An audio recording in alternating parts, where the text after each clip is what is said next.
En esta ocasión tenemos a bien presentar esta, eh, pues más que debate, va a ser como estilo conversación. Los dos exponentes, tanto el licenciado Guido Rojas como el apologista Salvador Barragán, nos van a instruir, nos van a comentar acerca de los primeros movimientos cristianos que existieron en los primeros siglos durante el desarrollo de la iglesia primitiva. Entonces, voy a introducirlos. Adelante, apologista Salvador Barragán, con su minuto de presentación. Gracias, hermano Arnold, nuevamente por tomarse el tiempo de moderarnos. Gracias por su tiempo. Gracias también al licenciado Guido Rojas desde Colombia. Gracias por visitarnos a su canal, Apologista Evangélico Barragán Salvador. Y el día de hoy vamos a tener un tema, no va a ser tanto un debate, sino un compartir para que sea, yo voy a dar mi punto de vista, obviamente, y el licenciado va a dar su punto de vista acerca de los primeros movimientos dentro del cristianismo. Vamos a hablar nada más lo que son los 2 primeros siglos y vamos a tener una serie de compartir que van a ser muy buenas a través de la historia de la iglesia. También quiero aprovechar para saludar a todos los hermanos que se están uniendo ahí al chat, a nuestro hermano Soldado de Cristo, y les pedimos a los hermanos que compartan este video, que son muy educativos y que son compartir, que se hacen muy poco dentro de las redes sociales, ¿no? Una postura evangélica y un licenciado en teología católico, y sobre todo que son debates históricos. Pues sin más preámbulos, también agradezco a toda la audiencia, a nuestro hermano Soldado de Cristo, mi hermano Iván Moreno, a nuestros hermanos que nos ayudan a moderar ahí el canal, al pastor Rafael Vargas, al pastor Magno Lastra, que Dios lo bendiga, estaba por ahí enfermo, y damos gracias a Dios que ha mejorado grandemente. Gracias, hermano. Gracias, hermano Salvador. Adelante, el licenciado Guido Rojas, con su presentación y su saludo.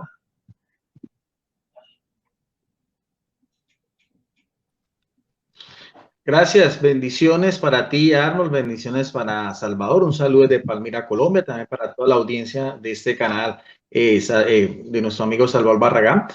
Con este tema, como decía nuestro amigo apologista mexicano, nuestro amigo Salvador Barragán, un tema sobre la historia del cristianismo primitivo, los primeros movimientos, como decía, cada uno es de la óptica, muy interesante, va a ser muy dinámico, creo que vamos a tener 2 tiempos más o menos de unos 15 minutos, o sea, son muchos movimientos. Yo por lo menos ya le dije con anterioridad a nuestro amigo Salvador Barragán, quiero hablar sobre lo que es los gnósticos y los novacianos, evidentemente de mi óptica como un teólogo católico, pero también con esa misma perspectiva siempre de escuchar y de aprender también del otro.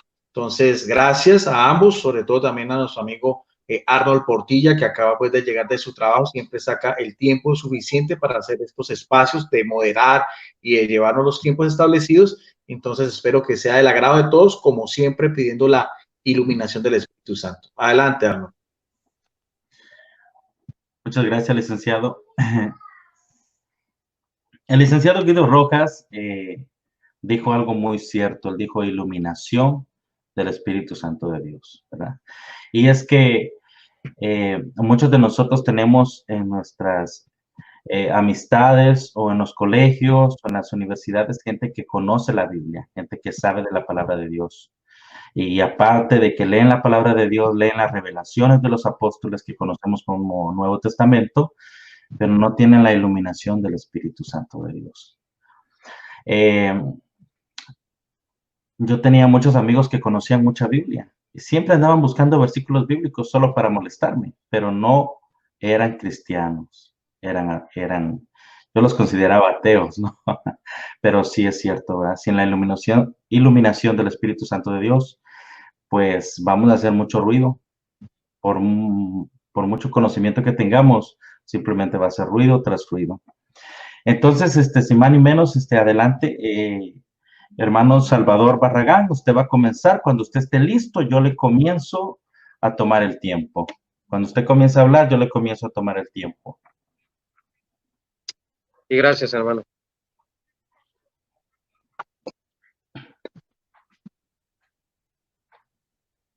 Adelante, hermano Arnold. Ok, hermano, continúe. Preséntenos primeramente su introducción, de quién nos va a hablar, de qué grupo nos va a hablar y luego los introduce. Ok, entonces ahorita no corre mi tiempo todavía, ¿verdad? O ya, pues ya voy a iniciar. Me gustaría que presentara los grupos de los que va a hablar por nombre y luego ya comienza su exposición. Ok, bueno, yo voy a hablar acerca de los movimientos cristianos. Me voy a enfocar a lo que fue más que nada la dispensación de la iglesia. Voy a hablar un poquito acerca del movimiento de los montanistas. Voy a hablar un poquito acerca de Tertuliano, por qué se une a este movimiento montanista. Voy a hablar también del primer imperio, del primer país o el primer imperio cristiano, que no fue Roma, sino fue otro imperio antes de Roma. Voy a hablar cómo el cristianismo hasta el siglo II enfocó muchos lugares. Esa va a ser más o menos mi... No va a ser tanto un tipo apologética de hablar de la Iglesia Católica, ni que no la Iglesia de Cristo, sino los movimientos que surgieron dentro del cristianismo. Muy buena introducción, hermano Salvador. Muchas gracias. Entonces, prosiga con su exposición. Aquí le comienzo yo a tomar el tiempo. Sí, Adelante. gracias. Gracias. Bueno, primeramente quiero empezar diciendo acerca de los movimientos cristianos.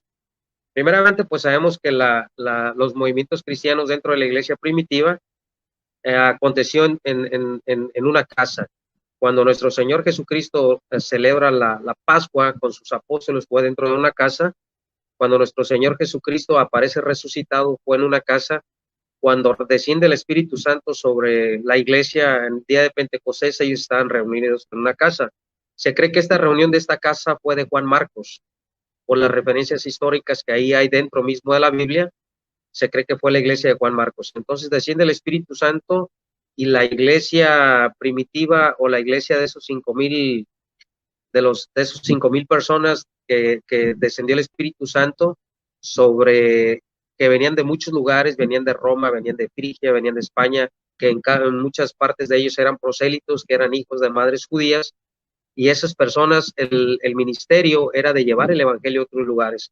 Entonces ahí vemos 5,000 misioneros el día de Pentecostés, 3,000 en un día y como 2,000 en otro día, 5,000 misioneros que son capacitados por el Espíritu Santo para llevar el evangelio y para llevar la predicación a sus hogares y a sus regiones.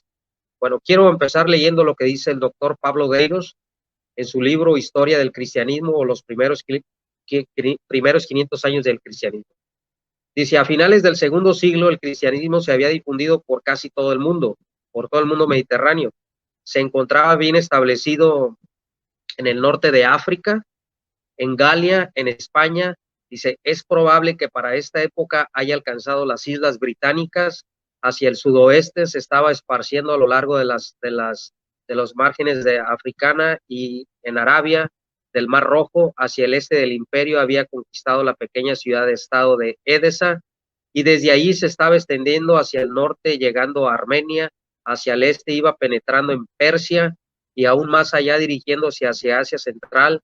En este tiempo, o sea, vemos un movimiento cristiano que para el siglo II ya la iglesia cristiana se había llegado a muchos lugares, a muchos países.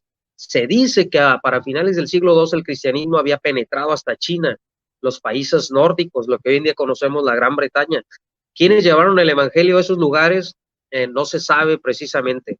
O hay muchas tradiciones, hay muchos escritos, incluso de origen paganos, que quieren darnos unas referencias, quién llevaron el evangelio a esos lugares. Entonces tenemos una reseña histórica que da el mismo doctor Pablo Deiros.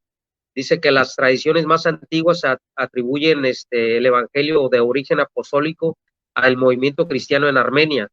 Y según la tradición se habla del apóstol Tadeo. Se dice que se ministró en ese país al oeste del mar Caspio por unos 8 años. Entonces, el primer imperio cristiano fue en Armenia. A mediados del siglo III, por el año 250 después de Cristo, el emperador y toda la comunidad de Armenia se convirtió al cristianismo. Hay un historiador griego llamado Sosomenos, de origen pagano, donde esto lo menciona Eusebio de Cesarea en su historia eclesiástica, escrita a principios del siglo IV, donde dice que estos armenios fue la primera comunidad cristiana o el primer imperio cristiano junto con su emperador. Entonces el cristianismo llegó a muchos lugares donde la iglesia llegó por medios desconocidos, pero también hubo movimientos dentro del mismo cristianismo, el cual no estuvieron de acuerdo con muchos obispos, con muchas partes que se conmovían dentro de las iglesias, porque recordemos que el cristianismo, y lo dice el mismo Tertuliano cuando refuta en su libro, en sus herejías, cuando refuta a los gnósticos, él dice a los gnósticos que la iglesia cristiana apenas es de ayer en el sentido que tenía apenas 2 siglos y medio, o 3 siglos, y había penetrado muchas regiones, muchos lugares. El evangelio iba creciendo a unos pasos agigantados.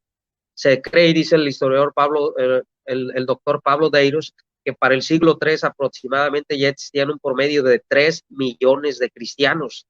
¿Por qué? Porque dice el historiador pagano Celso que Jerusalén estaba catalogada como la orilla del mundo. Cuando podemos ver a Trifón, que empieza a refutar también con los gnósticos que no creían en el Dios de Israel, con Celso precisamente decía que Jerusalén estaba en una orilla del mundo y que el Dios de los hebreos dormía. Entonces, ahorita por lo que ha avanzado la ciencia y por los descubrimientos geográficos, Jerusalén se considera como el ombligo del mundo, como Jerusalén es el mejor lugar para el cual el cristianismo se esparza a todos los lugares del mundo, porque Jerusalén concuerda muy bien con todos los continentes, con las ciudades, inclusive con Roma, con Éfeso, con todas sus ciudades alrededor para que el evangelio se llevara a todos lugares. La primera iglesia en los primeros 2 años se quedó estancada en Jerusalén. Vemos que ellos no querían salir de Jerusalén, entonces el medio que Dios usa para que la iglesia sea esparcida y para que la iglesia lleve el evangelio a otros lugares fue la persecución. Por medio de la persecución la iglesia fue perseguida y la iglesia empezó a predicar, empezó a enseñar. Incluso podemos ver que cuando San Pablo llega al puerto de Puteoli, salen cristianos a recibirle, pero no se sabe quién llevó el evangelio a Puteoli. No se sabe precisamente quién llevó el evangelio a Roma. Se dice una tradición que fue San Pablo y que fue San Pedro, según las fuentes de Irineo de Lyon, pero hoy en día muchos eruditos en Biblia, en historia, llegan a la conclusión de que es imposible que Pablo y Pedro hayan llevado el evangelio a Roma, porque Pablo cuando escribe a los romanos tenía un deseo de conocerlos, pero también dice que no puede poner un fundamento en donde ya ha sido edificado, o sea que esa iglesia ya había sido establecida, pero no se sabe por qué medios. Se cree que probablemente algún romano pues, escuchó la palabra de Dios en Pentecostés, fue el que llevó el evangelio a Roma. Se cree que Priscila y Aquila eran parte del liderazgo de Roma, porque son expulsados por el emperador Claudio, por el disturbio que había judíos y cristianos.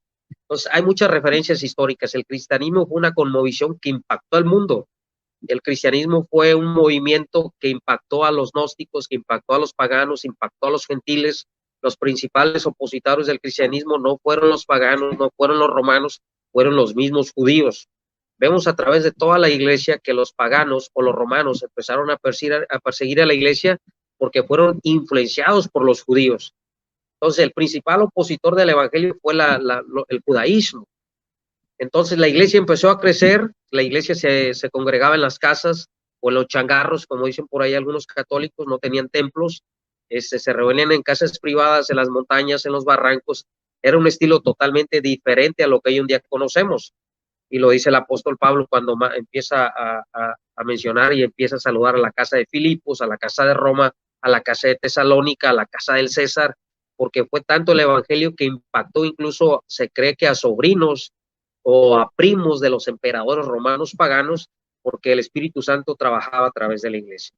Entonces la iglesia creció, murieron los apóstoles y viene la era que se le conoce como la era posapostólica o los padres apostólicos, que es la segunda generación de cristianos, que son los 7 documentos históricos fuertes que tiene la iglesia o la primicia que tiene la iglesia, que sabemos que son los escritos de Ignacio, que son los escritos de Policarpo, que son los escritos del pastor de Hermas, Bernabé, la Didache, 7 documentos. Entonces, a partir del siglo II del año 100 después de Cristo, la iglesia todavía se cree que existía un colegio de ancianos dentro de las casas de oración donde se congregaban los cristianos. Los gnósticos eran un grupo de, pues bueno, la palabra gnosis significa sabiduría. Los gnósticos eran muchos grupos, pero no tenían ellos una una confesión de fe, no tenían una creencia sólida, ellos pensaban a como se les viniera la gana, porque dentro de la mitología y de la filosofía griega había muchas vertientes. Estaba el pensamiento de Platón, estaban los pensamientos de Sósimo, estaban los que mismo apóstol Pablo tuvo que refutar, que eran grupos gnósticos, pero ellos, cada innovación que venía, ellos la tomaban y la querían interpretar. Entonces las herejías empezaron a surgir dentro de la iglesia, no fuera de la iglesia. Yo les quiero hablar acerca un poquito de los montanistas, que fue un grupo de movimiento de cristianos que ha sido muy prejuiciado por muchos movimientos, incluso protestantes, incluso también muchos movimientos católicos han sido prejuiciados, pero hay historiadores que han salido a la defensa de estos grupos de los montanistas porque en realidad se tiene una compilación histórica muy poca, porque ellos fueron perseguidos y fueron excomulgados de aquel tiempo de aquella iglesia. Les voy a leer un poquito lo que escribí con acerca de este historiador bautista, y les voy a dar aquí la fuente. Es el doctor John Christian, profesor de historia cristiana en el Instituto Bíblico Bautista de Nueva Orleans, y él nos habla acerca de este movimiento de los montanistas. Dice: la iglesia montanista, la primera protesta que se materializó al buscar al apartarse de la creciente corrupción de los tiempos, fue de las iglesias. O sea que a mediados del siglo II, el año 150 después de Cristo, 5 minutos, deme 20, hermano, y le da 20 a Guido para poderles, porque apenas voy a hablar de los montanistas. Entonces, este grupo de montanistas, se dice que ya a partir del siglo II la iglesia ya se estaba empezando a corromper. ¿En qué sentido? Corromper en el sentido de que cuando la iglesia quiso llegar a los gnósticos, ¿sí? Para los cristianos, algunos cristianos, todo era cristiano. Un ejemplo, los gnósticos o los griegos creían en la inmortalidad del alma, igual que los cristianos.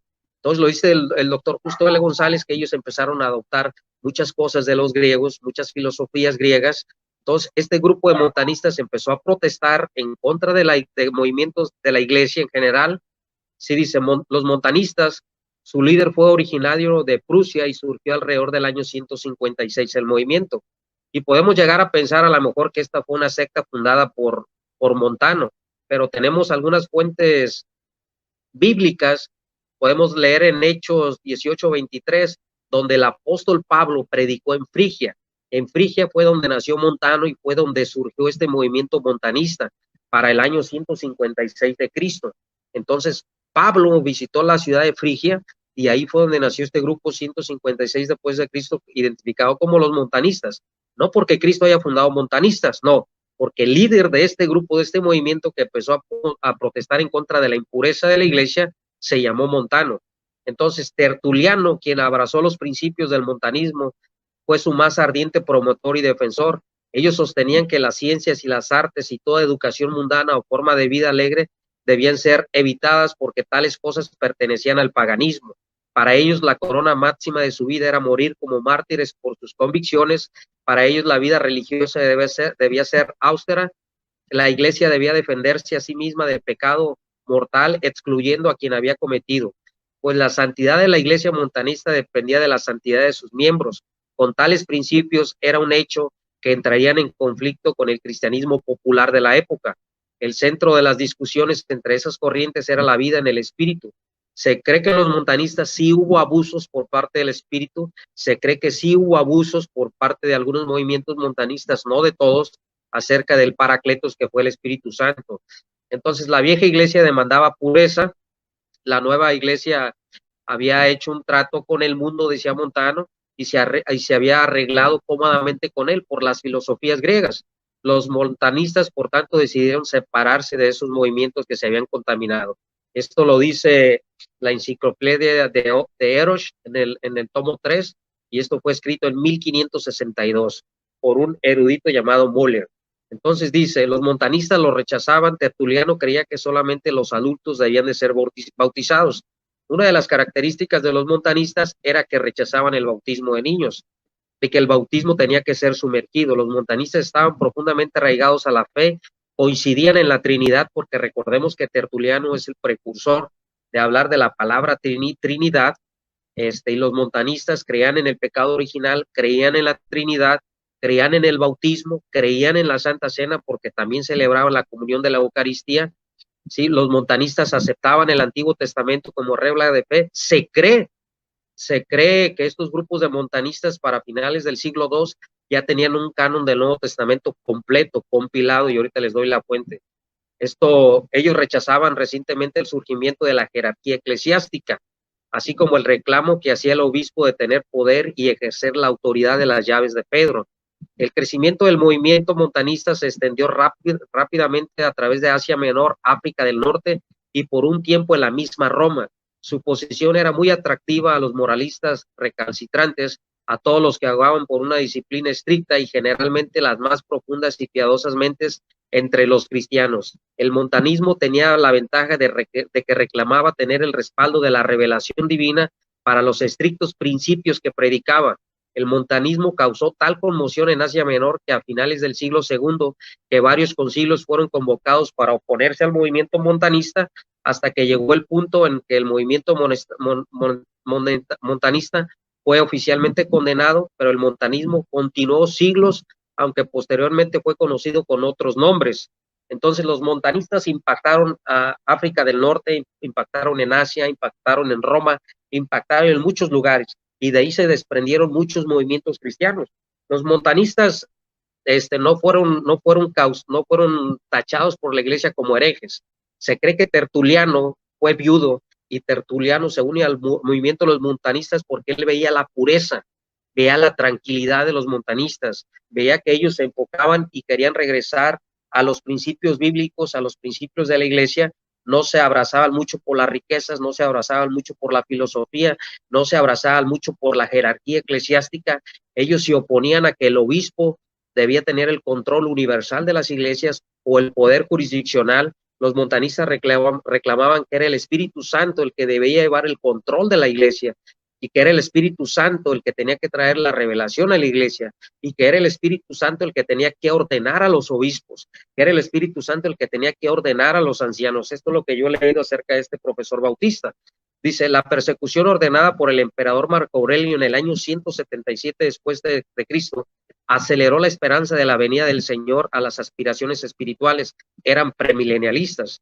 Los montanistas tenían la esperanza de formar congregaciones que regresaran a la piedad, a la pureza del evangelio, que una vez se practicó en la iglesia primitiva. Esto es vivir como los que esperan en la venida del Señor, y especialmente darle el Espíritu Santo el lugar debido. Dice, si bien entre ellos hubo exageraciones, claro, hubo exageraciones, eso nadie lo va a negar. Dice, en sentido general, la organización se había desarrollado en las comunidades cristianas y trataron de permanecer dentro de su comunión. Dice, el sistema católico, recordemos que hubo problemas entre Cipriano de Cartago y ya surgió otro grupo que se le llamó como los paulicianos. Los paulicianos también fue un grupo de cristianos, los cuales también se identifican y los conectan con los montanistas, que es una corriente. Incluso también podemos ver donde muchos cristianos de origen montanista, ellos no se identificaban como montanistas, así los identifica la historia, no decían yo pertenezco a los montanistas, o sea, ellos eran cristianos, pero eran identificados por la pureza.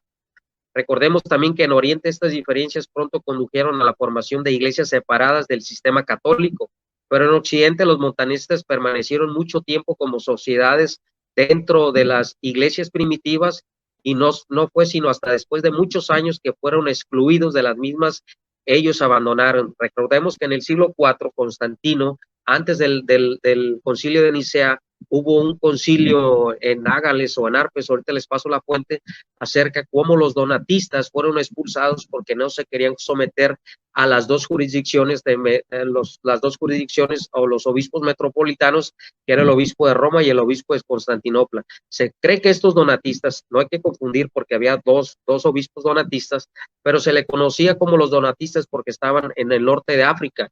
Hasta finales del siglo II, los montanistas habían penetrado Roma, habían penetrado Asia Menor, habían penetrado el norte de África, y eran identificados por la pureza del evangelio, por guardar esa simpatía del evangelio con la pobreza, y que el Espíritu Santo era el que tenía que llevar el control de la iglesia. Dice, en Cartago, Perpetua y Felicitas, el relato conmovedor de su martirio ha conservado su memoria. Dice, eran montanistas, el momento de su martirio en el año 207. Dice, por otra parte, apenas a principios del tercer siglo, el gran líder de estas iglesias africanas ya fue Tertuliano. Tertuliano, al unirse a los montanistas, dice, se separó de la iglesia católica y escribió que donde hay, aunque sea 3 personas, incluyendo a un laico, ahí está la iglesia.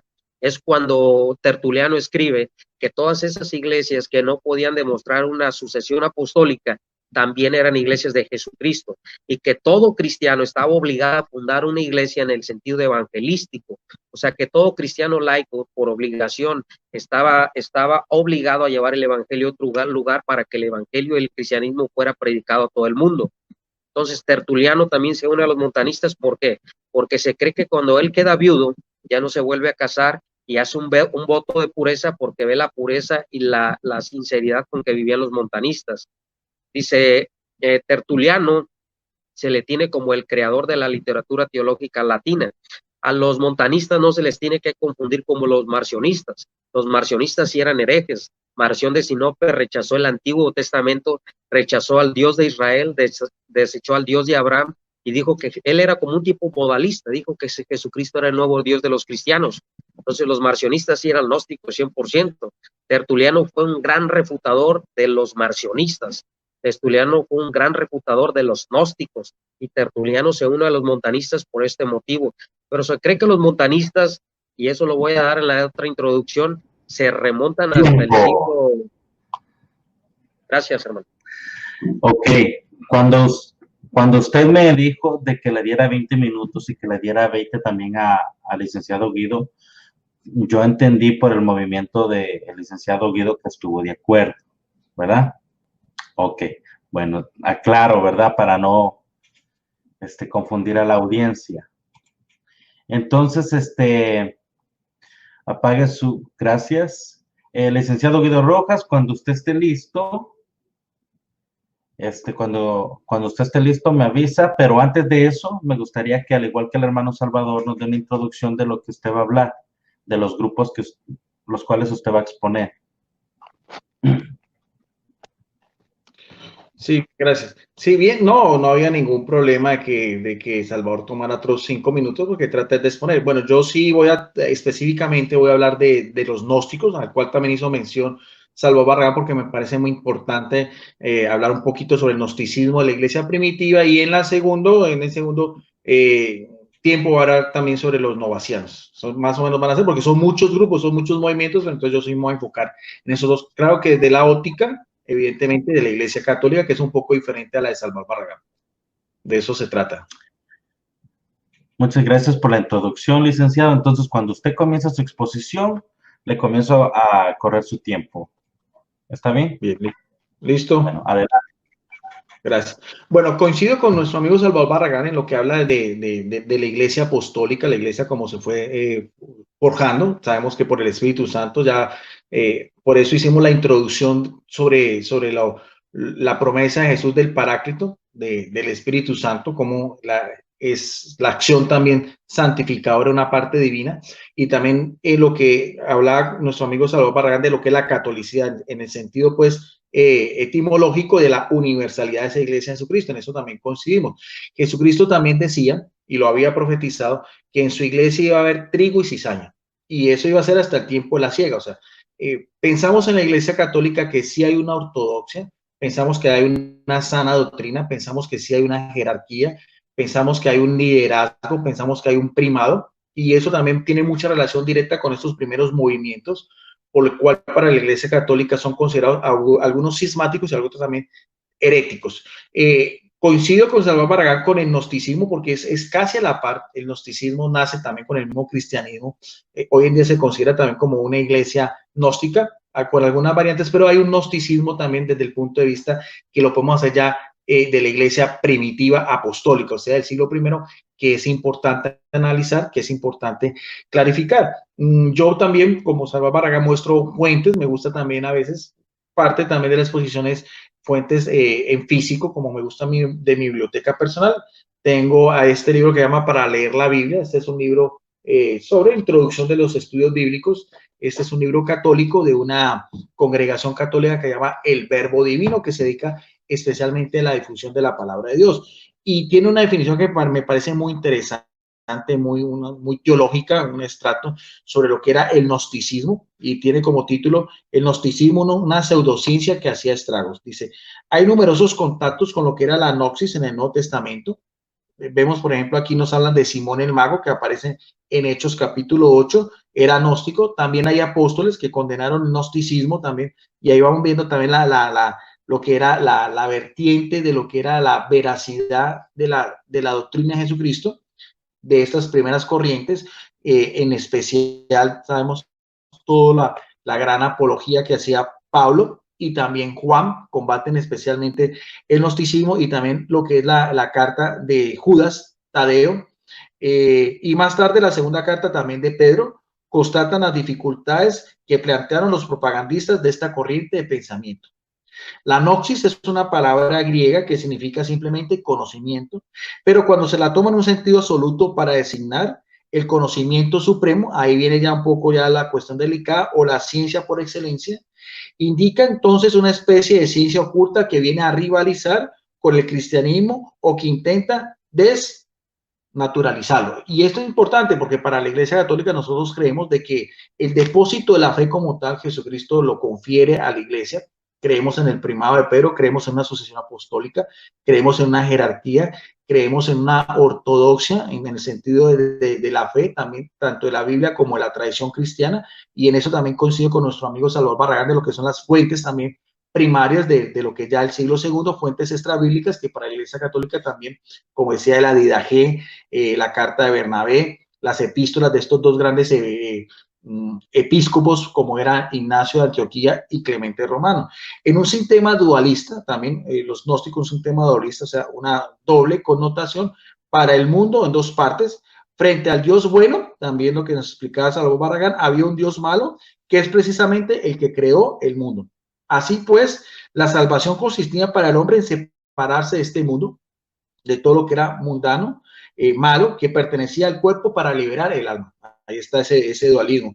Solo una revelación para ellos, una luz, es capaz de arrancarlo de las tinieblas de esta cárcel corporal. Ellos veían el cuerpo como una cárcel que tenían, por así decirlo, liberal, y todo lo que tiene que ver en relación a lo que era funciones del cuerpo humano, como era la misma sexualidad, era contrario a ese mismo ideal y pensamiento. O sea, ahí también coincido con Salvador, porque son ya corrientes que se van extralimitando, se van ya desviando de lo que es pues la correcta interpretación de estos temas en el campo moral propiamente dicho. Por consiguiente, hay que incitar al hombre a la separación de un cuerpo por diversas abstinencias en el plano de la alimentación. O sea, tenían ciertos por ejemplo, alimentos que no comían, la leche, y a veces, por ejemplo, muchos de ellos todo lo que eran vegetarianos, ¿no? Y también de la sexualidad, el licor también, y buscando una especie de existencia angelical, o sea, una especie más, relacionarse más con estos seres etéreos, angelicales, seres espirituales puros y perfectos. Pero sucedió muchas veces que este hermoso principio hacía caer a sus seguidores en una anormalidad total, por el pretexto de que no cuenta para nada lo que es del cuerpo, que también es obra de la creación de Dios. Para los gnósticos era importante admitir que Jesús hubiera hecho verdaderamente hombre. Pensaban que no había tomado más que la apariencia de una condición humana. Aquí viene otra corriente también de esa misma época, principios del siglo II, que son los docetistas, que también decían que era la apariencia de Jesucristo, era una apariencia corpórea, simplemente apariencia, o sea, que Jesucristo no había muerto en la cruz como verdadero hombre, en el cual nos redime para nosotros la salvación. Entonces, ante esas corrientes, ante esas herejías, ante esas desviaciones, la Iglesia Católica de los siglos primeros tomó pues una correcta interpretación y un correcto análisis del mismo. Es frecuente que los autores del Nuevo Testamento utilicen el vocabulario de esta escuela de filosofía religiosa para combatirla mejor. Hace mucho tiempo que se ha observado que Juan, que por eso se le llamaba como Juan el teólogo, utilizaba los conceptos de luz y de tinieblas, ahí para hacer una diferencia también, y presenta en la literatura también algo muy a la par de lo que era también los monjes o los esenios del Qumran también, pero no hay una relación directa. Algunos quieren relacionar a Jesucristo o a Juan el Bautista con esa comunidad esenia, eran unos judíos aparte que vivían muy alejados de lo que era Jerusalén, el mismo templo, los mismos saduceos, pero hay cosas en común, pero también no hay una relación directa. O sea, no se puede verificar históricamente que tanto Juan el Bautista como el mismo Jesús Jesucristo tuvieran una relación directa con este movimiento de los esenios. Pero hay algunas cosas que se puede ver a la par en la literatura también, donde se habla también de lo que es estos mismos vocablos interpretados como lo que es la luz y las tinieblas. Juan ratifica las cosas señaladas, pero no hay más luz que viene solamente de Dios, y es por la misma revelación de Jesucristo, que es el mismo principio divino hecho carne, o sea, que se hace carne, sar en griego. Su preexistencia humana, el prólogo de Juan, en el principio era el verbo estaba con Dios y el verbo era Dios.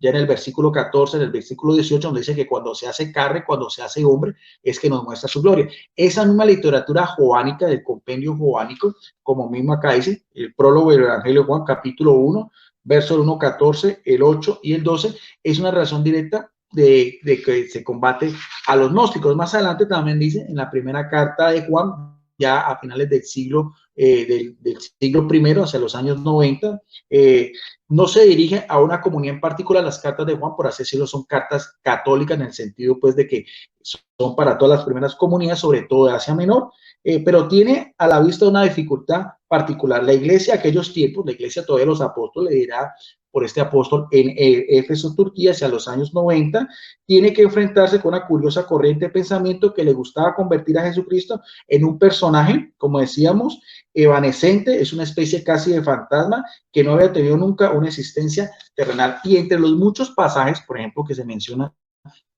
indirectamente a los gnósticos, podemos citar en 1 Juan capítulo 3, verso 1-3, donde los cristianos son los hijos de Dios, en la fe, en el nombre de Jesucristo, Hijo de Dios, y también por el Espíritu, que es posible desenmascarar ahora a quienes, a los anticristos, así se le denominaba a los gnósticos como los anticristos, esos falsos profetas que niegan que Jesús ha venido en qué, en carne, revestido plenamente en su condición humana.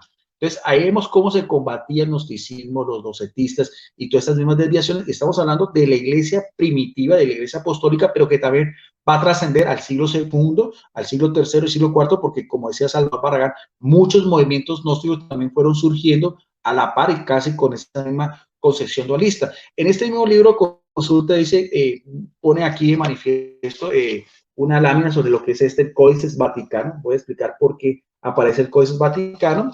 Es muy importante. Es un prestigioso manuscrito del siglo IV después de Cristo, escrito en unciales, es decir, en mayúsculas. Se encuentra en la Biblioteca Vaticana, de ahí el nombre. Se le considera como uno de los mejores testimonios del texto griego, ¿ve?, del Nuevo Testamento, lo que se llama en crítica textual, o sea, los textos recibidos.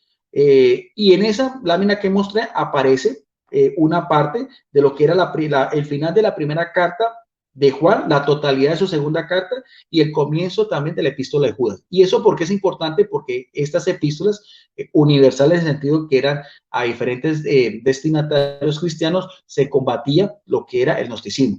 ¿Por qué hablo del Códice Vaticano? Al igual que el Códice Sinaítico, esos primeros códices son muy importantes para los estudios bíblicos, tanto de la Iglesia Católica como también de las iglesias cristianas, porque a la par de los gnósticos también, ya en el siglo II, aparece también otro personaje, al cual también nuestro amigo Salvador Barragán está haciendo alusión, que era Marción. Ese lo voy a hacer de este libro de nuestro amigo Justo L. González, que se llama Historia Abreviada del Pensamiento Cristiano, donde nos dice también algo importante sobre Marción, y que tiene también una relación muy directa también de la forma como pensaba y la forma como también se fueron desviando también estos marcionistas, la forma como esa misma iglesia cristiana primitiva combatió esas desviaciones. Nos dice aquí Justo L. González, sabemos que es un erudito, un teólogo, un historiador metodista, pero es un libro pues importantísimo sobre la iglesia primitiva, a la que Marción, en la página 52 y 53, era originario de la región de Ponto, en Asia Menor, donde su padre era un obispo. De allí partió, hizo un recorrido por Asia Menor y pasó después a Roma.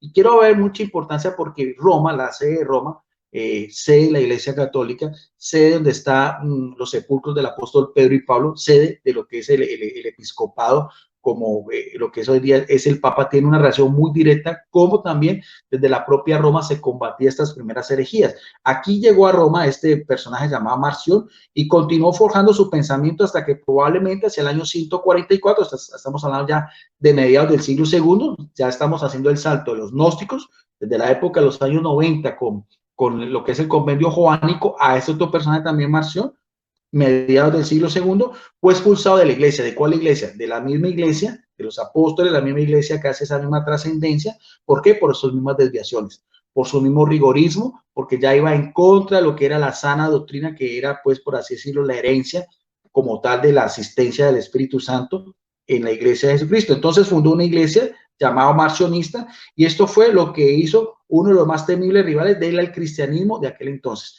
¿Por qué hablo también de Marción? Porque este es el primer personaje que da, por así decirlo, un canon o una lista de libros.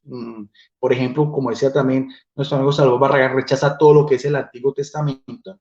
Y este personaje Marción habla sobre el canon del Nuevo Testamento, incluye solamente las epístolas de Pablo y el evangelio de un amigo suyo, un compañero de viajes, da testimonio de su interés en exponer el mensaje solamente del apóstol de los Hechos. O sea, para él, todos los demás evangelios, todos los demás escritores neotestamentarios están excluidos. De ahí que fue necesario, que eso también lo hemos hablado con nuestro amigo Salvador Barragán en otros términos, también en otros encuentros, que también la misma iglesia cristiana, los primeros signos, si se fuera también con ese mismo corpus de lo que eran los libros, sobre todo el Nuevo Testamento, que es igual tanto para la iglesia católica como la iglesia evangélica, que son 4 evangelios, Hechos de los Apóstoles, 13 cartas de Pablo, incluyendo la carta a los hebreos, que algunos lo atribuyen a Pablo, otros a Sila, a Apolos, inclusive a Clemente de Roma, las 3 cartas de Juan, al igual que el Apocalipsis, y las 2 epístolas también del apóstol Judas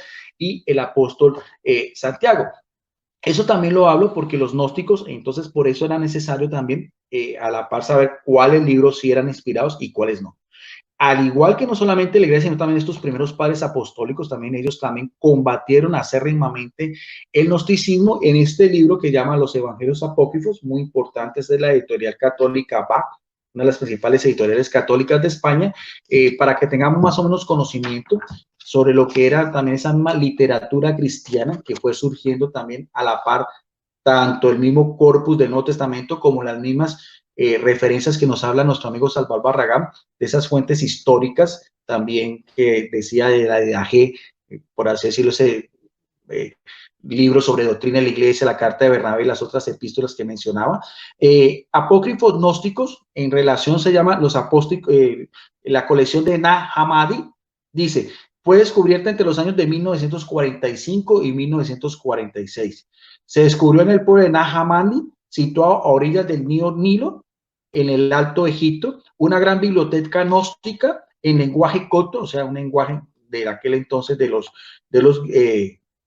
egipcios, cuyo contenido son 13 volúmenes papiraceos en que se encuentran no menos de 52 obras de carácter heterogéneo, o sea, no ortodoxo, no para válido para aquel entonces, y una antigüedad considerable porque es muy importante históricamente, los gnósticos también de entre el siglo II y el siglo IV. Este hallazgo ha supuesto un enorme enriquecimiento en el campo de lo que es la literatura cristiana antigua relacionada con lo que son la gnosis. Aún antes de que se pueda elucir completamente y publicar el contenido de este material descubierto, entre los escritos que más hace relación con los gnósticos de aquel entonces, son 2 evangelios, el evangelio de Tomás y el evangelio de Felipe, y que aquí pues hacen, en este mismo libro, hacen un recuento. Más recientemente, porque este libro se escribió en el año 2004, más recientemente, se descubrió también otro evangelio gnóstico, que también dio mucho que dar, que es el evangelio gnóstico de Judas.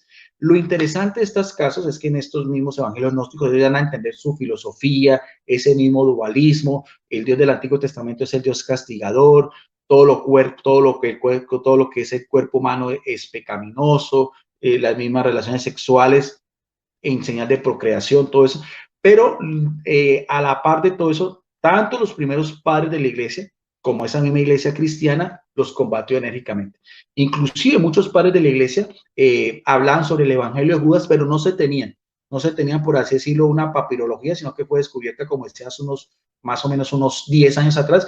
Pero en todo caso, eso es importante también, este primer recuento de lo que era la gnosis, conocimiento de estas diferentes fracciones, porque fueron muchos también, no solamente los marcionistas, los ebionistas, los mismos gnósticos y otras corrientes heréticas, pero que todas ellas también fueron combatidas tanto por la misma iglesia cristiana aquel entonces como por los padres apostólicos, sin desconocer su importancia, literal de ese mismo ambiente que estamos hablando de la iglesia primitiva. Bien, hasta aquí era mi primera intervención, muy sintetizada, y ya en la segunda intervención voy a hablar también de otro movimiento también que me parece interesante también, que son los novacianos. Adelante, Arnold. Guido, nomás agarraste 15 minutos. ¿No quieres agarrar los otros 5? Ok, perfecto. Entonces, déjeme reanudar el tiempo.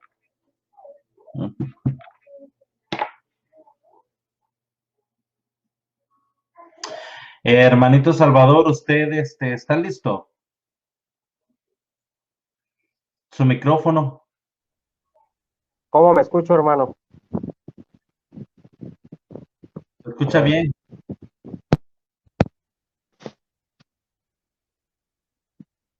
¿Cómo me escucho ahí? Tiene, ¿Me creo, escucho unos bajo? segundos de retraso el sonido. A ver ahí. ¿Me escucho bien? Mira, hermano, ¿por qué no sale y vuelve a entrar? Eso sucede cuando hacen las llamadas de Messenger y estamos en vivo.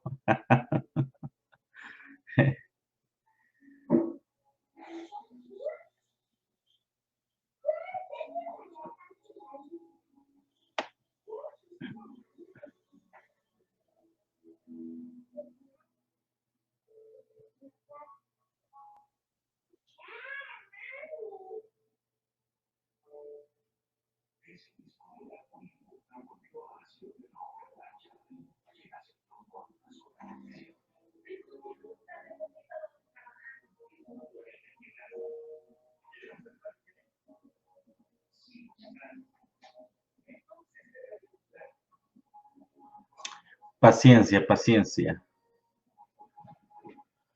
Voy a revisar a ver qué. Pues ¿tienes acceso a la audiencia, Arnold, para que saludes o no?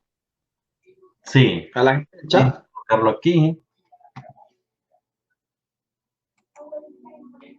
Comentarios. Aquí están. Incluso, Arnold, que si al final hay alguna pregunta interesante, tanto para Salvador como para mí, que tenga que ver con el tema, se puede responder, ¿no? Siempre y cuando sea con esa misma línea, ¿no? También, Claro. si hay algo que aclarar, pero que sea en cuanto a lo que hemos expuesto, ¿no? Por mí no hay ningún problema y si Salvador también lo quiere, también para ser partícipe también en la audiencia. Bueno, yo creo que todos acaban de escuchar. Tienen opción a una pregunta al final del video, ¿verdad? Con respecto al tema. Bajo la mirada porque estoy viendo si el hermano Salvador no me manda algún mensaje o algo. A ver, hermanito Alfa y Omega, hermanito Iván, un saludo, bendiciones. Damián Espino, bendiciones, bienvenido. Eddie Delgado, bendiciones. Soldado de Cristo, un saludo. Arturo Celuna. A ver, ahora sí, hermano, ¿cómo me escucho? Perfecto. Ok, Gracias. Sí, bueno, 15 minutos yo creo, hermano, que es suficiente. Bueno, hermano, entonces, cuando comienza su exposición, yo le comienzo a tomar el tiempo. Saludando a la audiencia, estábamos cuando el licenciado Guido propuso que al final la audiencia pueda hacerles una pregunta a ustedes con respecto al tema. Ok, correcto. Perfecto, gracias. Entonces, adelante con su exposición. Sí, voy a leer la fuente de la Iglesia Peregrina, es el doctor Edmund Hammer Broadbent y es traducido del inglés es por una compañía inglesa que trabaja en literatura para traducir en español, para que sepamos acerca de lo que voy a hablar. Bueno, esto lo dice en su página número 25, dice: Orígenes planteó que la Iglesia consta de todos aquellos que han experimentado en sus vidas el poder del Evangelio eterno. Dice, estos forman la verdadera iglesia espiritual, la cual no siempre coincide con los hombres conocen como la iglesia. Su entusiasmo y mentalidad especulada llevaron al más allá de lo que la mayoría comprendía, de modo que muchos lo consideraron herético en sus enseñanzas. Estamos hablando de Orígenes de Alejandría. Dice, pero él hacía una distinción entre aquellas cosas que tenían que ser expuestas clara y dogmáticamente y que deberían de ser expuestas con prudencia para su consideración y análisis con relación a las últimas. Él dijo, no obstante acerca de cómo serán las cosas, solo Dios lo sabe con certeza. Orígenes dedicó su laboriosa vida a exponer claramente el contenido de las escrituras por su gran obra, la Etzapla. Hizo posible una comparación expedita de distintas versiones de las escrituras. Dice, muy diferente fue Cipriano, obispo de la iglesia que estaba en Cartago, y nacido aproximadamente en el año 200 después de Cristo.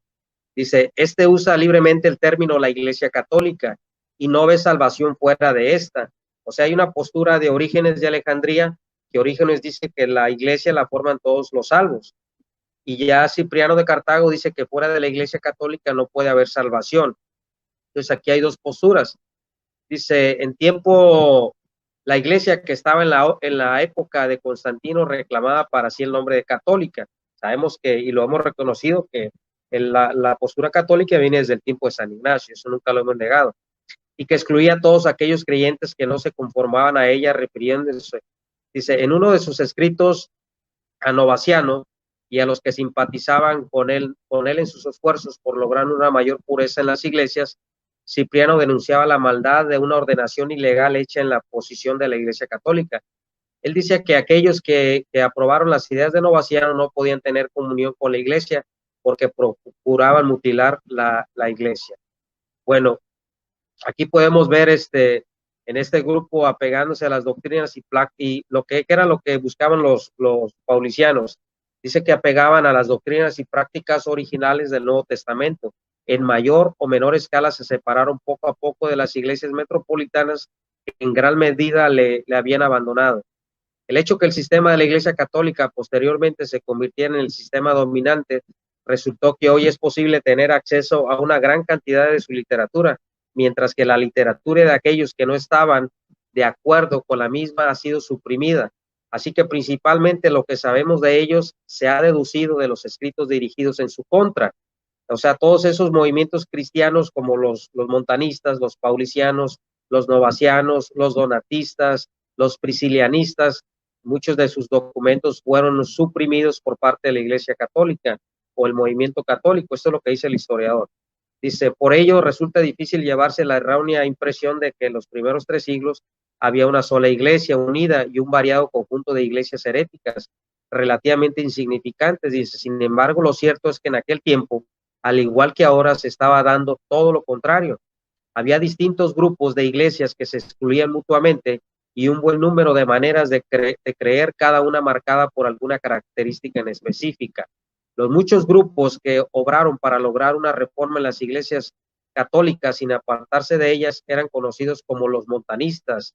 El uso del nombre que de algún hombre proveniente del caso de Montano para describir un movimiento espiritual extenso resultó tanto un poco engañoso. Otro de los grupos que tenemos fueron los priscilianistas. Los priscilianistas fueron acusados de brujería y fueron llevados a Trévelis, condenados por la Iglesia Católica en aquel entonces y entregados a las autoridades católicas. Fueron ejecutados en el año 385 después de Cristo por Martín de Tours. Entonces, estos eminentes obispos acusaron a este grupo de priscilianistas que se concentraban en España, los acusaron de maniqueístas. Y estos obispos, Martín de Tours, del cual estoy hablando, y el obispo de Milán, protestó en contra de esta masacre que se había hecho, porque ellos habían decapitados y se encontraba una viuda muy reconocida dentro de estos términos también, que se había hecho una ejecución en contra de estos hombres llamados los priscilianistas, que después, a mediados del siglo XVIII, dice el historiador, que se encontraron unas fuentes acerca de la confesión de estos hombres de los priscilianistas y se cree que todas esas pruebas que les habían fomentado habían sido falsas para poder tener algo justificable para que no se apartaran dentro del movimiento católico que ya estábamos hablando a partir del siglo IV que ya existía. Entonces podemos ver y podemos atar cabos que a través de la historia podemos encontrar grupos que no simpatizaron en enseñanza, en doctrina, con dentro de la Iglesia Católica. Hablamos de los montanistas, de los paulicianos, no voy a hablar mucho, lo voy a hablar en otra sección, pero también encontramos a Pauliciano, que se encuentra en una controversia con Cipriano de Cartago. De hecho, Cipriano de Cartago es el que propone que las personas que hayan sido bautizadas por los herejes se tienen que volver a bautizar. Entonces Cipriano de Cartago habla de un rebautizo también, que porque el bautismo de los herejes no sirve. Entonces hay este movimiento de los paulicianos, y dice el historiador que les mencioné que es una conexión de estos montanistas con los paulicianos, que fueron grupos que no simpatizaron eclesiásticamente y que ellos lo que trataban era de guardar la pureza del evangelio, que la iglesia siguiera conservándose en ese movimiento que se le conocía como un movimiento puro, por el cual impulsó a Tertuliano de Cartago a unirse a estos grupos. Les voy a leer algo lo que dice este historiador acerca de Tertuliano. Dice, perdón, no Cipriano, Tertuliano. Dice, apenas a principios del tercer siglo, el gran líder entre las iglesias africanas, el eminente escritor Tertuliano, al unirse a los montanistas, se separó de la iglesia católica. Él escribió, donde haya, aunque haya 2 o 3 personas, incluyendo a un laico, ahí está la iglesia. Dice, un movimiento muy diferente que se propagó ampliamente hasta convertirse en uno de los rivales más serios del sistema católico fue el de los marcionistas, del que les mencioné. Dice, Tertuliano, apologista y teólogo, se le tiene como el creador de la literatura teológica latina. Sus numerosas obras y tratados, especialmente su apologética, se caracterizaban por una áspera elocuencia que reflejaban la austeridad extrema de sus convicciones y el rigorismo con que concebía la vida cristiana. Dice, de origen pagano, Tertuliano se convirtió al cristianismo influenciado probablemente por ejemplo de los mártires de las persecuciones. Se casó con una cristiana y al enviudar rehusó a volverse a casar. Contrariado por los ejemplos de corrupción que observaba en la iglesia, abandonó el catolicismo y se unió al grupo de los montanistas. Dice, sus escritos, es como ya hemos citado, una obra dogmática de primera importancia. Praxeas, según Tertuliano, había impedido el reconocimiento de la profecía montanista por el obispo de Roma. Como es costumbre, Tertuliano convierte el acusador en acusado, y Tertuliano acusa al obispo de Roma y lo denuncia como monarquista, como que quería abusar y le quería quitar el poder al Espíritu Santo, para que el Espíritu de Dios ya no actuara en la iglesia, y ahora tenían que actuar los hombres y tenían que actuar las personas por medio de los obispos ya monárquicos o de una manera jurisdiccional. En esto es lo que se oponían estos grupos de los montanistas, de Tertuliano, de los paulicianos, de los donatistas, que fueron grupos cristianos que fueron mucho antes de la Reforma Protestante, pero que no simpatizaron con muchas formas dentro de la Iglesia Católica. Dice Tertuliano, denuncia cómo el monarquismo y aprovecha la ocasión para desarrollar su propia doctrina de la Trinidad, que vendrá a ser oficialmente aceptada. Dice, ellos querían mantener la disciplina de la iglesia en sus propias manos. Esa era la denuncia de Tertuliano, esa era la denuncia de los novacianos, y esa era la denuncia de los priscilanistas. Esta era la denuncia de estos grupos de movimientos cristianos. Dice, enseñaban que era necesaria una completa separación del mundo. Los líderes de la iglesia querían mantener la iglesia tan abierta como fuera posible hacia aquellos, para que fuera de ellos, a quienes, a pesar de la oposición oficial, el montanismo se propagó rápidamente y muy pronto salió de Asia Menor y entró en Europa y en África del Norte. Fue recibido con agrado por muchos que eran perseguidos como una señal del fin del mundo. Otros lo aceptaron en un momento en que la vida de la iglesia se estaba tornando cada vez más mundana.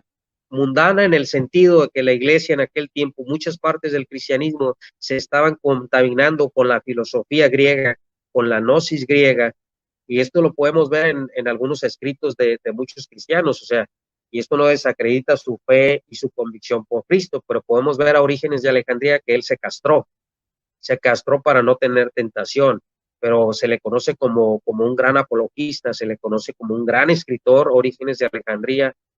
Podemos ver los padres de la iglesia como también por ahí tenían su sello dentro de la filosofía platónica.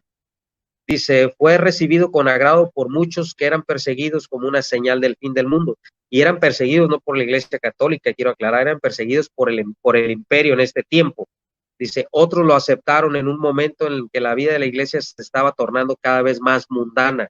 El montanismo era para ellos como un símbolo del retorno a la pureza de la comunidad cristiana primitiva. Entre estos estaba Tertuliano, el gran teólogo que había nacido en el norte de África, quien se hizo montanista alrededor del año 270 después de Cristo. Entonces podemos ver estos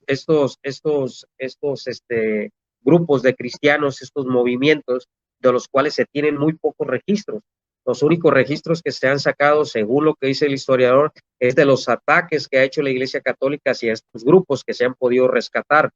Dice, estas iglesias, aunque Novaciano no fue fundador, sino alguien que en su tiempo fue un líder entre ellos sobre la cuestión que tanto perturbaba a las iglesias durante los tiempos de la persecución, sí se debía a no recibir a las personas que habían apostatado. Ese era el problema que tenía.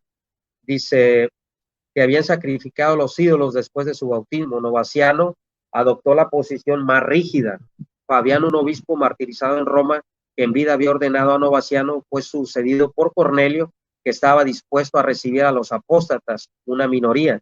Oponiéndose a esta posición, eligió a Novaciano como obispo y este aceptó su elección, mientras que Cornelio y sus amigos fueron excomulgados por un concilio de Roma en el año 251 después de Cristo.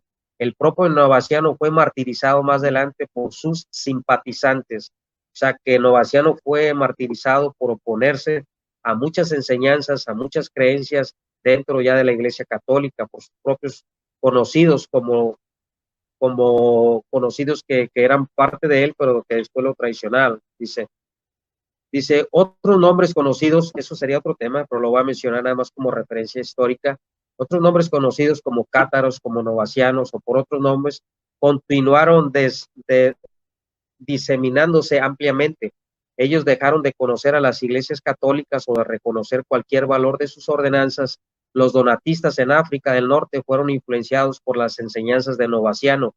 Ellos se separaron de la iglesia católica en cuestiones de disciplina, poniéndose énfasis en el carácter de aquellos que administraban los sacramentos, que en este caso nada más aceptaban el bautismo y la comunión, que era la Santa Cena, mientras que los católicos consideraban más importante los sacramentos en sí.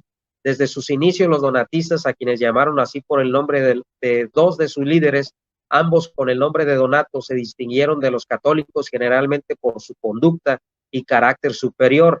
En algunas partes de África del Norte llegaron a ser los más numerosos de las distintas ramas de la iglesia, mientras las iglesias cristianas continuaban desarrollándose en varias formas. Una nueva religión gnóstica, el maniqueísmo, que no tenemos que confundir a los maniqueos, porque los maniqueos eran deístas, eran dualistas, con los donatistas, ni con los montanistas, ni con los paulicianos. Se parecen los nombres, pero son totalmente diferentes.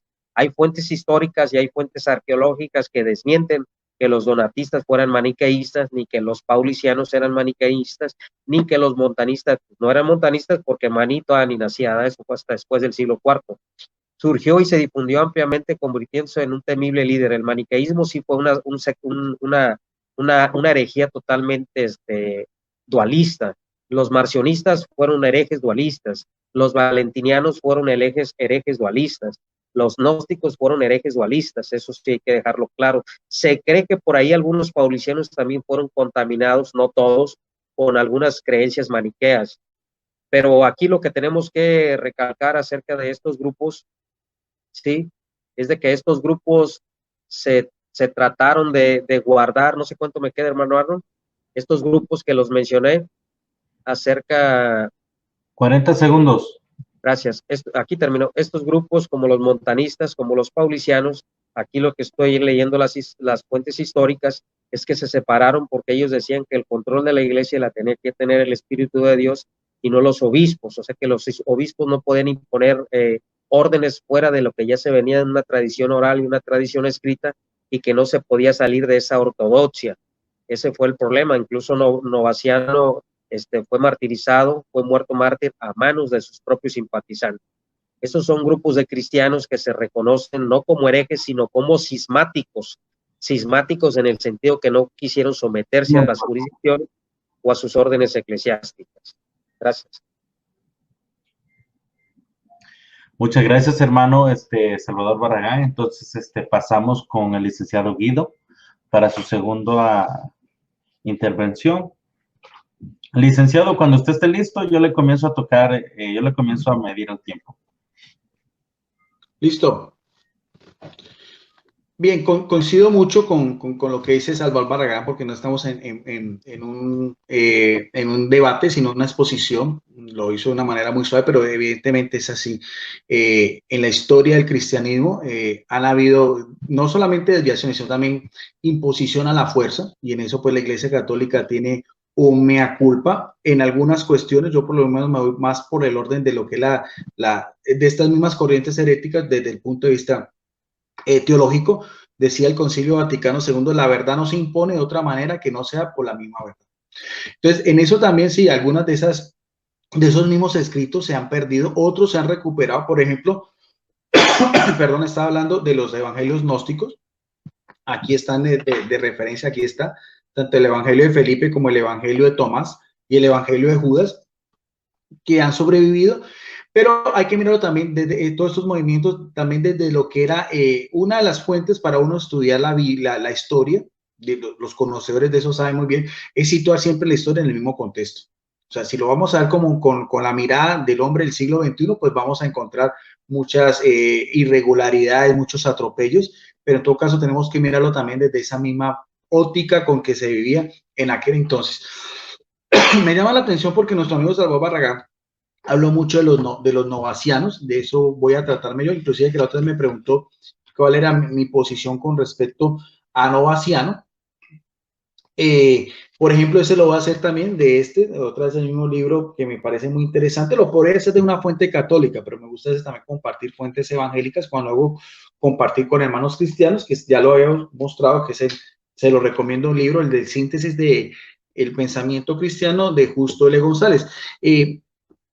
Porque tiene mucho que ver para mí, si nos vamos a hablar sobre lo que es la historia de la iglesia primitiva. Yo, en mi posición como teólogo católico, yo veo 5 grandes verdades doctrinales y que también tiene que ver también con estos mismos movimientos heréticos que son, en primer lugar, la Trinidad. Ya nuestro amigo Salvador Barragán también hablaba sobre Tertuliano y también sobre los padres de la iglesia, tanto de Oriente como Occidente, los capadosos que defendieron la Trinidad, de los unicitarios, de los sabelianos y de los modalistas y todo eso. Para mí, otra de las grandes verdades también, y que se combatió todas esas herejías cristológicas, como decíamos también, los monofisistas, como decíamos, los docetistas, los mismos arrianos, los mismos maniqueos, también saber que Jesucristo es verdadero Dios y verdadero hombre.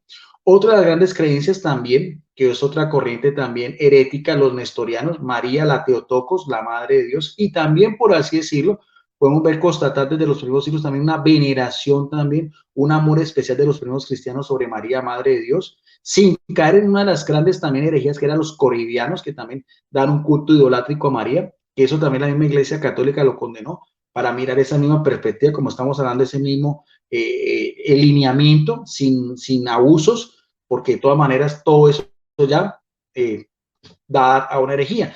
Y las otras dos hechos importantes de la iglesia cristiana primitiva, que a mi parecer son importantes, son lo que es el bautismo y lo que es la Eucaristía o la cena en sí.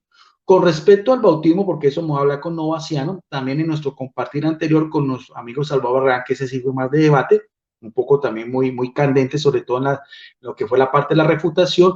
Yo decía que de la óptica católica, para nosotros el bautismo es un sacramento, o sea, un acto santo, algo que viene directamente de Jesucristo, y algo que también es importante porque es el primer sacramento de iniciación cristiana para la Iglesia Católica, y por el cual una persona hace parte ya del pueblo de Dios, hace parte de ser pues hijo del Padre y también hermano de Jesucristo. Eso es lo que teológicamente nosotros definimos más que todo con lo que es el bautismo.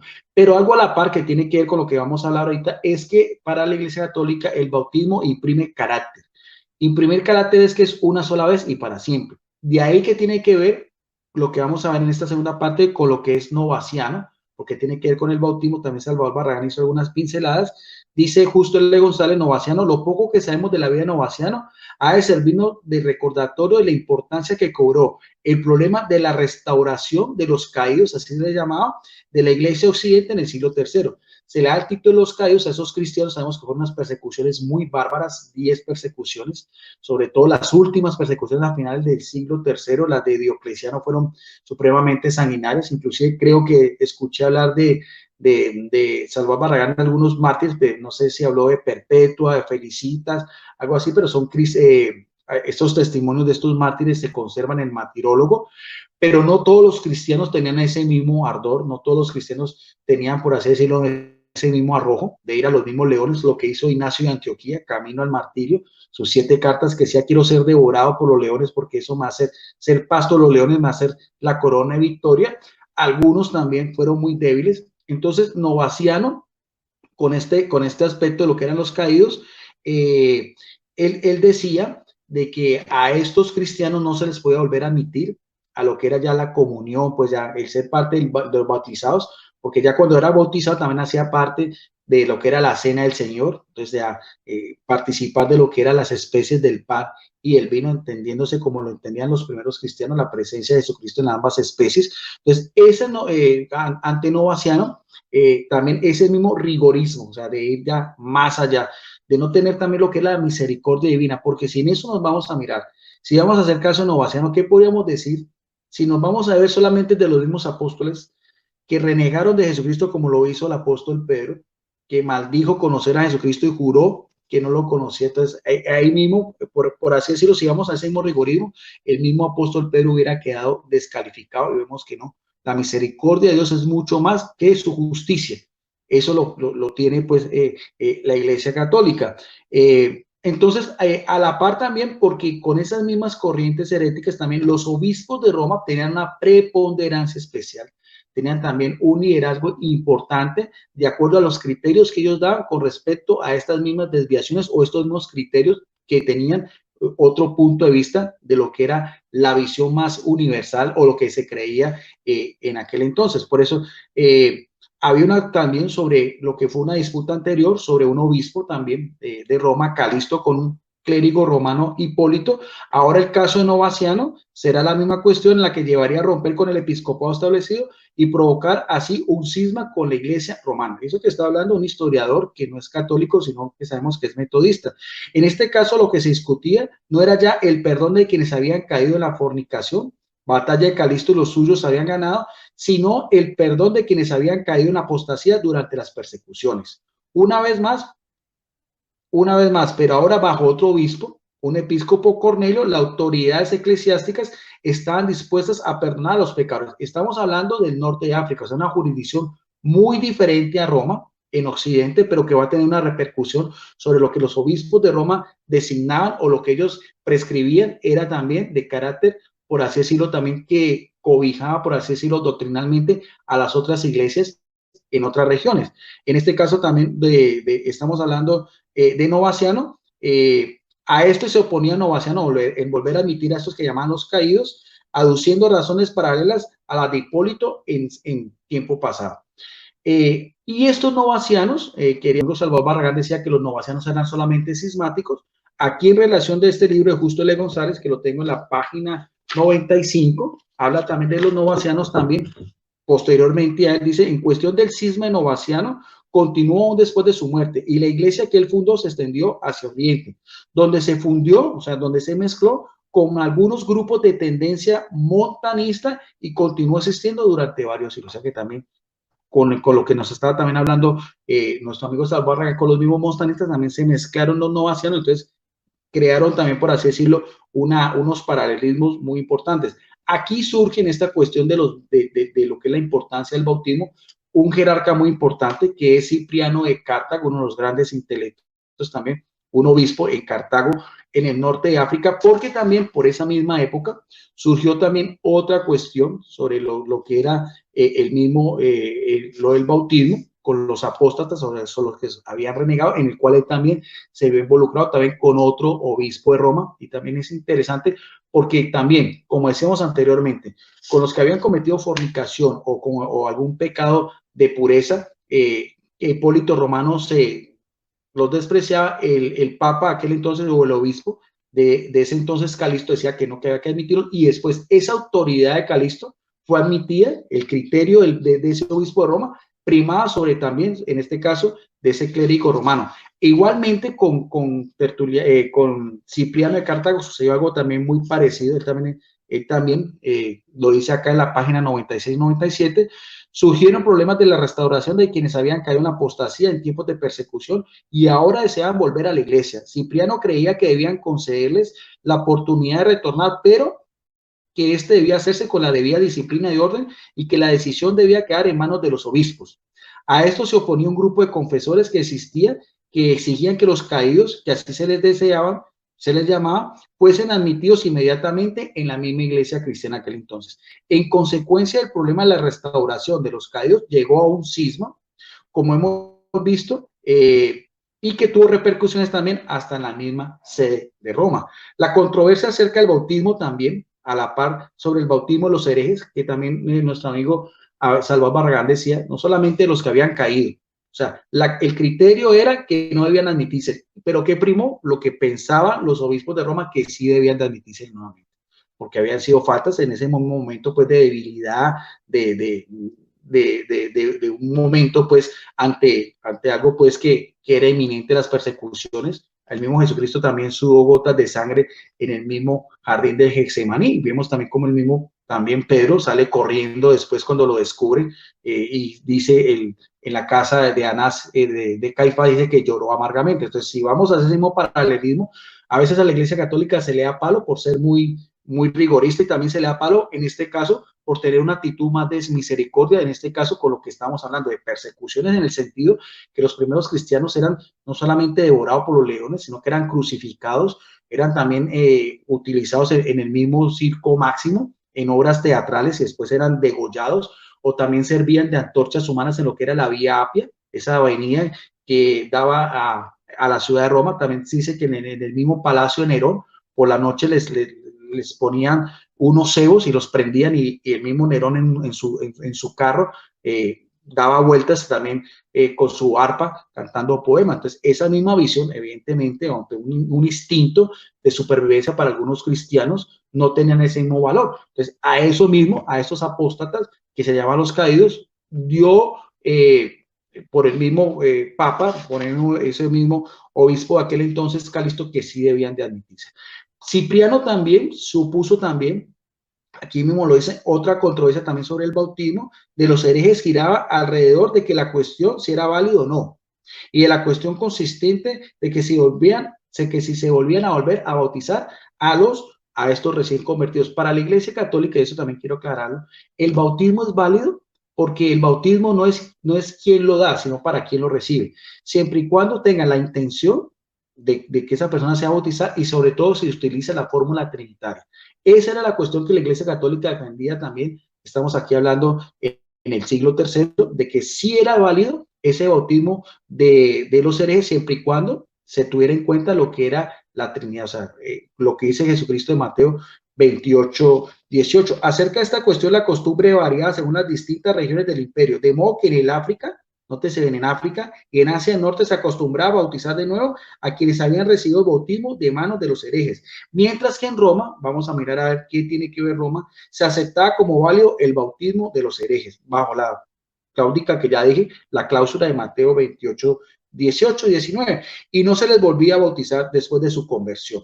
Esto llevó a otro conflicto, aquí otra vez, Cipriano con otro obispo de Roma, ya esta vez Esteban, a la sazón del obispo de Roma, quien envió, mire, otra vez, lo mismo que sucedió desde el siglo I con Clemente de Roma, que manda también una carta a los hermanos cristianos en otra jurisdicción muy diferente en Corintio, en Asia Menor. Aquí mismo ocurre lo mismo, ya en el siglo III. Otro obispo de Roma también interviene, no es de su jurisdicción, pero también sobre este mismo tema, sobre el bautismo, si era o cerezo, ¿no? En este caso Esteban, con otro gran personaje que fue Cipriano de Cartago, pero él mismo, este obispo de Roma, dice aquí, envió a Cartago una epístola en la que instaba a los obispos de África a seguir la costumbre romana y aceptar como válido el bautismo de los herejes. La controversia continuó por algún tiempo y Esteban llegó a amenazar a Cipriano con romper los lazos de comunión con la iglesia norafricana, pero la muerte se ofreció en el año 257, antes de que pudiera llevar la controversia más lejos. Un año más tarde, Cipriano murió como mártir y este dio término a la controversia con Roma. Pero lo interesante del caso es lo que dice aquí Justo L. González. ¿Quién ganó? ¿Quién tuvo qué se resolvió después? Porque había muerto tanto Esteban como Cipriano de Cartago. Se admitía nuevamente a los que habían sido, perdón, ya lo dijimos, de los bautismos de los casinos también, se admitía a la que como válido el bautismo de los herejes, nos dice acá, el mismo Justo L. González, ya que después ambos habían muerto, dice, después de la muerte de Cipriano de Cartago, dice, sin embargo, la iglesia de la capital, en Norte de África, estamos hablando de Cartago, siguió ejerciendo su influencia y ya a principios del siglo IV, nótese bien, sin que sepamos cómo ocurrió el cambio, esa costumbre en África de aceptar el bautismo de los herejes fue claudicada e imperó lo que decía Esteban. Con eso que quiero concluir de que ante esas mismas herejías, como estamos hablando, ante esos mismos conflictos, siempre la autoridad de Roma tenía un papel importante. Tanto como sucedió con Calisto, como sucedió con Esteban, aún inclusive de un personaje también de una talla tan importante como es Cipriano de Cartago.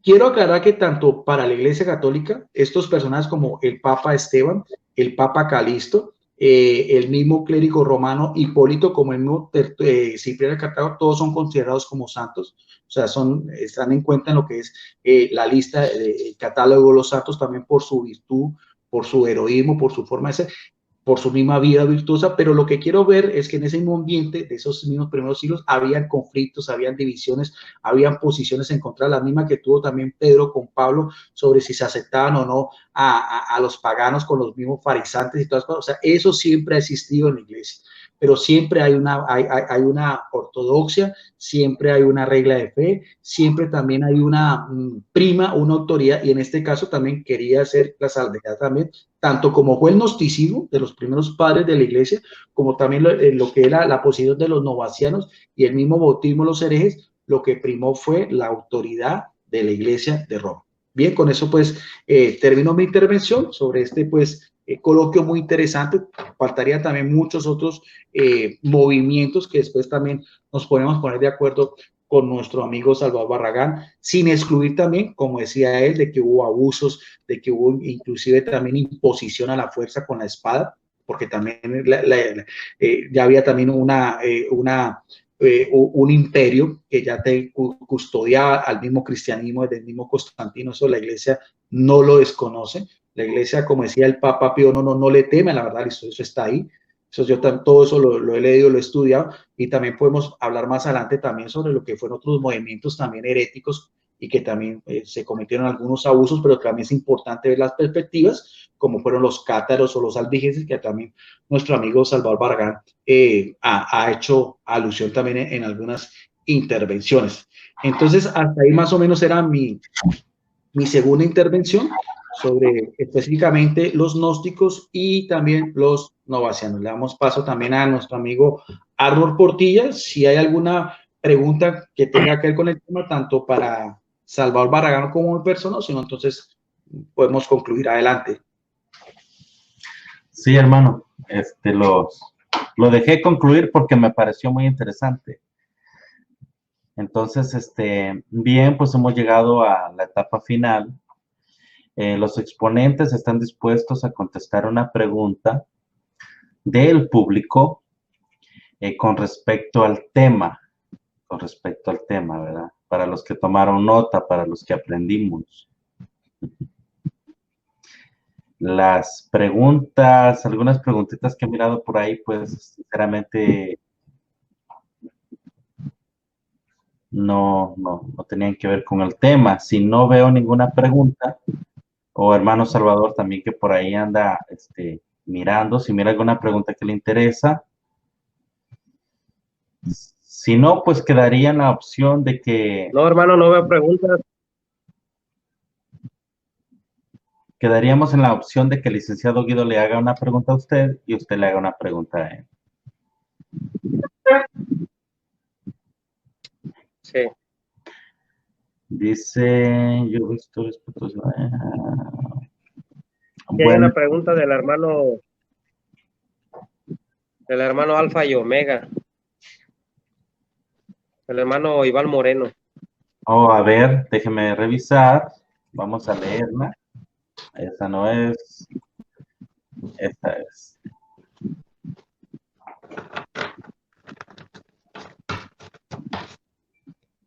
Dice, ¿por qué la Iglesia Católica se casó con el Estado si Cristo no enseñó eso? ¿Qué le parece, licenciado Guido? Bien, no, mire, ese mismo sistema teocrático lo encontramos nosotros desde el Antiguo Testamento, desde el mismo rey David, también desde el mismo rey Salomón. Eh, el problema no es tanto eso, el problema es que evidentemente se cometen abusos, o sea, la Iglesia Católica ve también en la parte humana toda esa misma fragilidad, toda esa misma a veces imponer a la fuerza, pero entonces como tal no es malo, como tal es bíblico, como tal el sistema teocrático, o sea, unir el estado temporal con lo religioso, nosotros lo podemos ver en el Antiguo Testamento. Lo que sí es a veces, si lo vamos a ver desde la misma óptica del hombre del siglo XXI, es también ese mismo panorama histórico, las luces y las sombras, en el cual, pues, si nosotros vamos a mirar a ver la misma iglesia, el mismo Estado perseguía a los cristianos y de ese mismo Estado después da la protección. Ahora, si vamos a hablar de Constantino, hay cosas interesantes, porque el mismo edicto de Milán, después los primeros concilios se condenaron también esas herejías también, como los arrianos, también el canon del Nuevo Testamento surge después, o sea, ya la iglesia tiene más libertad, pueden tener sus propios lugares de culto, o sea, asistencia también a los pueblos, o sea, también no podemos ver que todo lo que sea también de ligar el Estado con la religión haya sido mal. Hay cosas muy interesantes y muchos de los jerarcas, Salvador Barragán puede mirar a muchos de ellos también, a estos mismos emperadores romanos, después ya de cristianos, también la misma, hubo por ejemplo Ambrosio de Milán, también decía que el emperador está en la iglesia, pero no sobre la iglesia, porque también ante los mismos abusos que se cometían, muchos de estos jerarcas también daban su voz de protesta, como hoy en día lo sigue, como hoy en día también lo da la iglesia católica también ante algunos sistemas opresores, como fue por ejemplo el mismo comunismo también. Entonces también eso también es importante analizarlo también desde esa óptica. Esa sería mi respuesta. Muy buena pregunta. No sé si hay una pregunta para Salvador Barragán o si él mismo quiere también responderla también sería muy válido. Deje mirar, Soldado de Cristo hizo una pregunta después, pero creo que escribió mal la última palabra. Tal vez eran anabaptistas, Soldado de Cristo. Arnoldistas, hermano. ¿Sí? Arnoldistas. Creo que eso fue lo que quiso decir. Ajá. Bueno. Los arnoldistas fue un movimiento también. Creo, Sí. a ver, hay que preguntarle al hermano Soldado de Cristo, el moderador aquí, si se refiere a los arnoldistas.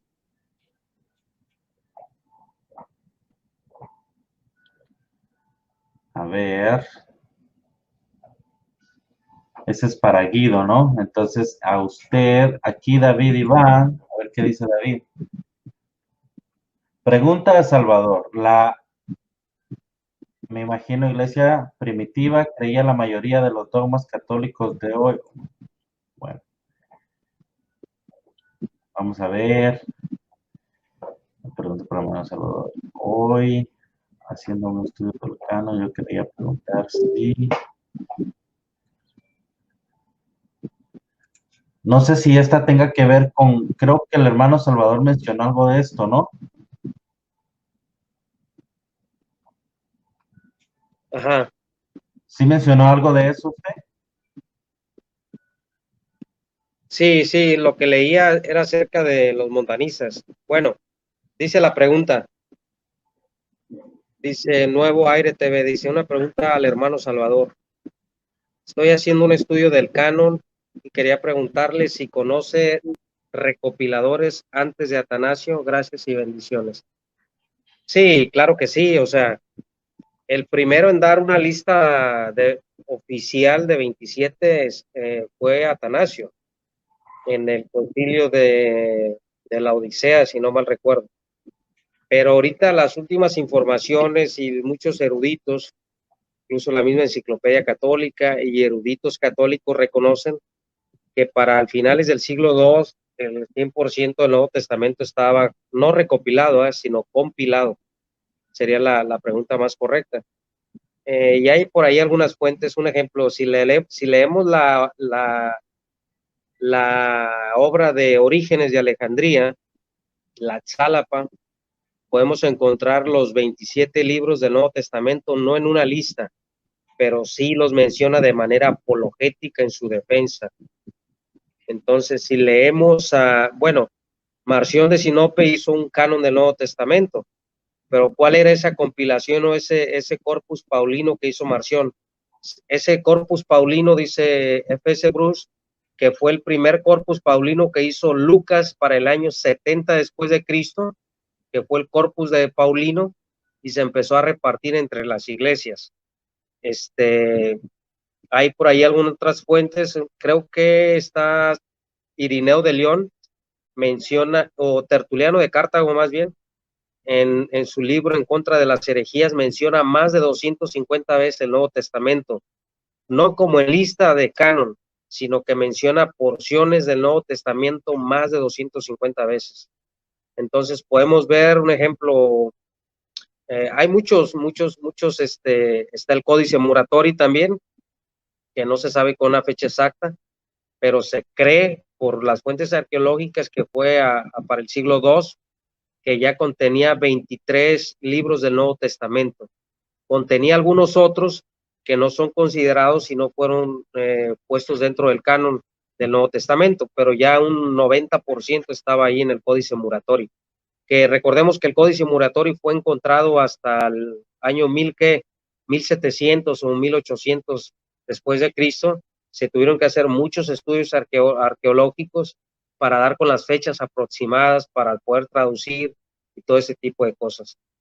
Pero sí, por ahí hay ya algunas alusiones a unas listas. Está, ahorita que se me viene a la mente, bueno, los valentinianos son herejes porque ellos eran gnósticos, eran dualistas.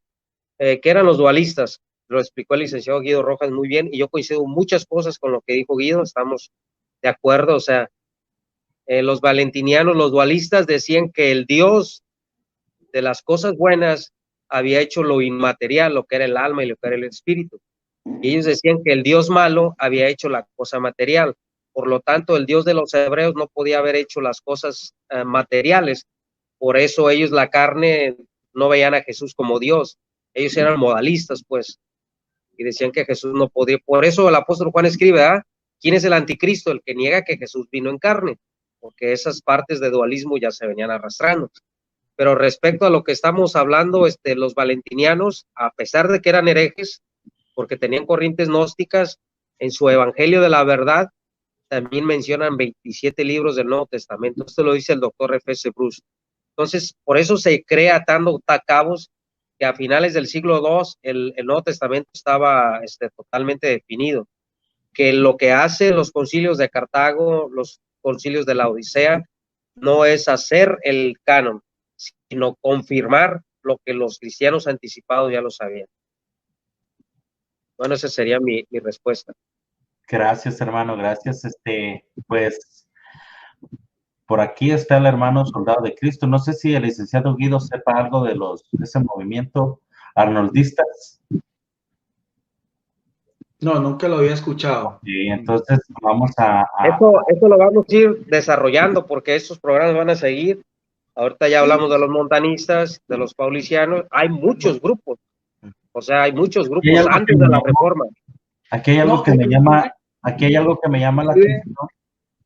Que inclusive con esos mismos movimientos nos podemos poner de acuerdo con Salvador, si podemos conseguir algunos, porque yo quisiera, por ejemplo, tocar también lo que son los arrianos, los nestorianos, y después también lo que son la Edad Media también, los albigenses, los cátaros, los pobres de León también. Los valdenses. Los últimos estudios también, desde las dos ópticas, con la misma libertad que hemos tenido hoy en día, ¿no? No es tanto también también con la misma caballerosidad, pero también con cada uno con esa misma óptica, decir, bueno, esto me parece bien, esto me parece mal, que es muy respetable. Sí. Recordémoslos a nuestro amigo Wilmer.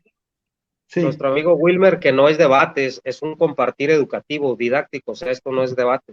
hemos debatido, le digo que vea otros debates que donde sí hemos debatido, esto no es debate, esto es compartir, porque nos ve muy neutros, ¿no? Así, pero es compartir nada más. Así Pero es. ya más adelante tendremos algún debate doctrinal y ya Sí. sacaremos nuestra camiseta de apologistas. De hecho, también le voy a proponer a Salvador que hagamos después dos especiales, uno donde cada uno diga lo bueno, tanto de la Iglesia Católica de mi parte, como de la Iglesia Evangélica de la parte de Salvador Barragán, y otro donde pensamos cada uno qué es lo que consideramos malo de la Reforma Protestante, y que Salvador Barragán nos diga qué considera malo de la Iglesia Católica. Fíjate, Nigido, que eso sería bueno, y perdón que espero no incomodarte por lo que voy a mencionar, pero hay mucho prejuicio, o sea, yo también entiendo que a veces a mis hermanos evangélicos les gana mucho el celo o el prejuicio anticatólico. Y es bueno, o sea, aquí está el hermano Arnold, que también conoce mucho de historia. Hemos platicado con él y muchos hermanos no lo conocen, pero el hermano Arnold es una eminencia en historia, o sea, y en enseñanza, en doctrina también. Pero sería bueno también porque la Iglesia Católica reconoce muchas posturas. Incluso Rodrigo Calvo, su maestro de Biblia, es un seminario católico y su maestro de Biblia es un bautista. Entonces, mucho estudio del exégesis, de la hermenéutica. Pues ahorita tú veo que compraste una Biblia interlineal del doctor Francisco La Cueva, si no mal recuerdo, que es un ex jesuita y se hizo bautista. Entonces, ambas partes debemos mucho estudio acerca del estudio de la Biblia a más profundidad. Sería bueno, me parecería muy bien. O sea, yo de la Iglesia Católica, un ejemplo, y lo digo así abiertamente, o sea, yo en Cristología veo que la Iglesia Católica está bien, porque, bueno, yo no comparto mucho, yo lo digo así abiertamente, yo no comparto el término Teococos o Madre de Dios, o sea, no lo acepto, porque no es bíblico, pero no puedo negar que el ser que nació de María es Dios, 100% Dios y es 100% hombre, o sea, no puedo negar la hipóstasis bíblica, pero sería bueno, y yo en Cristología, la Iglesia Católica la encuentro bien, o sea, la deidad del Señor Jesucristo, la Trinidad, que Atanasio es el principal terror de los unicitarios, me parece excelente. Yo lo he dicho muchas veces, o sea, San Juan Crisóstomo, que es considerado por la Iglesia muy querido, o sea, para mí, o sea, en Cristología y la Trinidad, y Atanasio, Gregorio Nazanceno, o sea, y respeto, de verdad.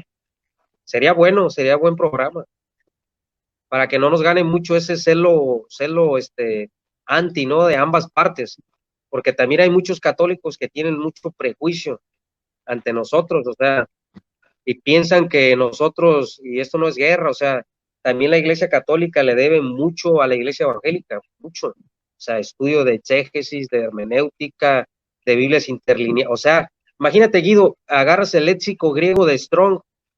Yo digo, para hacer esa obra maestra, el léxico griego de Strong, o sea, Claro, un es una obra trabajo magistral. de Es una 20 obra años, o sea, magistral. Claro. Alfred Tuggy con su léxico griego, no, o sea, y esos léxicos sirven tanto para católicos, tanto como para evangélicos, a pesar de que Strong es de corte pentecostal, y él fue un metodista, un pentecostal wesleyano, e hizo una obra magistral que se sirven los presbiterianos, los calvinistas, los reformados, los bautistas, los católicos, y esa obra se la debemos a un hermano pentecostal, a Strong.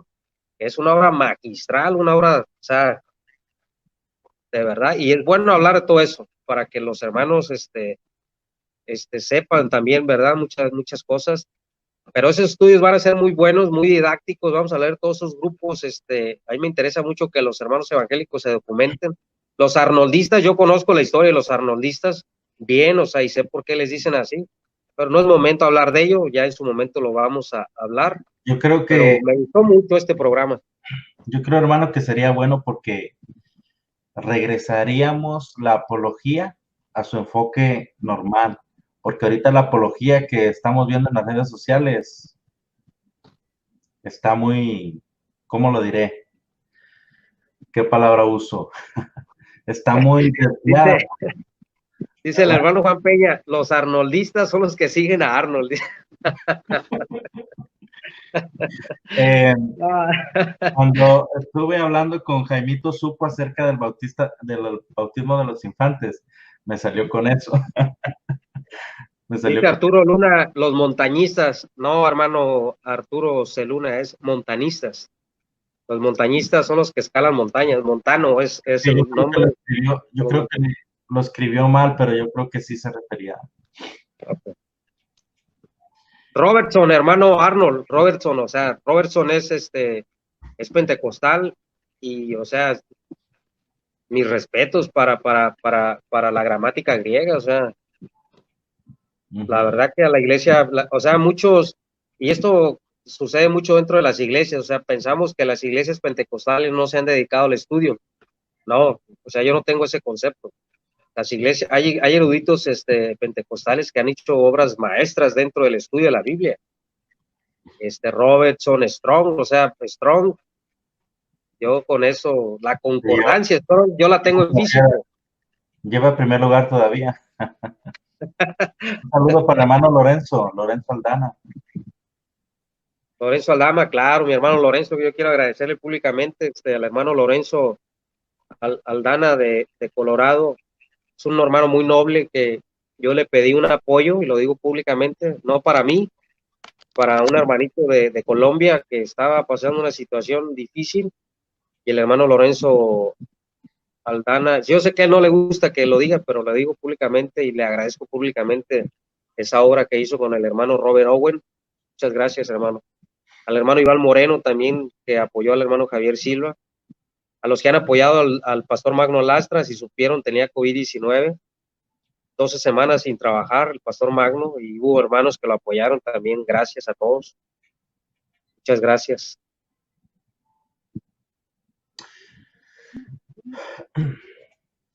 Sí, dice el hermano Juan Peña, James Strong era metodista, sí, él era pentecostal, el hermano Strong, el del léxico griego Strong. No sé, Guido, si quieres saludar a la audiencia o quieres mandar saludos a alguien en especial. No, yo creo que ha sido más que suficiente, yo creo que es edificante y es simplemente, es eso, mirar a ver cómo, y algo que también, sí, con lo que ustedes decían, algo que a mí siempre me llevo en la mente, lo que decía el padre Daniel Acosta, eso me marcó, decía, es la experiencia de Dios en el otro, y eso también es interesante, porque entramos en la misma conciencia, o sea, cada uno acá, Arnold, y Salvador Barragán y mi persona estamos dando de lo que tenemos, de lo que damos de nuestro corazón, de lo que creemos en conciencia, que esta es nuestra fe, pero la compartimos de esa manera, sin excluir que el Espíritu Santo también pueda entrar en el otro, porque a veces también eso también comparto como esa apología agresiva, descalificativa, también eso tenemos que dejarlo a un lado, tanto de católicos como también de evangélicos, no vernos como enemigos, sino vernos que somos cristianos, que tenemos pensamientos diferentes, que lo podemos también dialogar en esta misma manera, en este mismo ambiente como lo estamos haciendo hoy, que anteriormente era casi que imposible. No siendo más, desde mi parte, yo me despido, como siempre, un saludo en el Señor Jesucristo a todos los hermanos católicos, hermanos evangélicos. Compartir también lo subo tanto a mi grupo en Facebook, que es un grupo abierto donde participa tanto Arnold como Salvador Barragán, que se llama Debates Bíblico Teológico Licenciado Guido Rojas, un foro abierto en Facebook, y también en mi canal en YouTube, Teólogo Guido Rojas. Bendiciones para todos y nos vemos en otra oportunidad. Muchas gracias.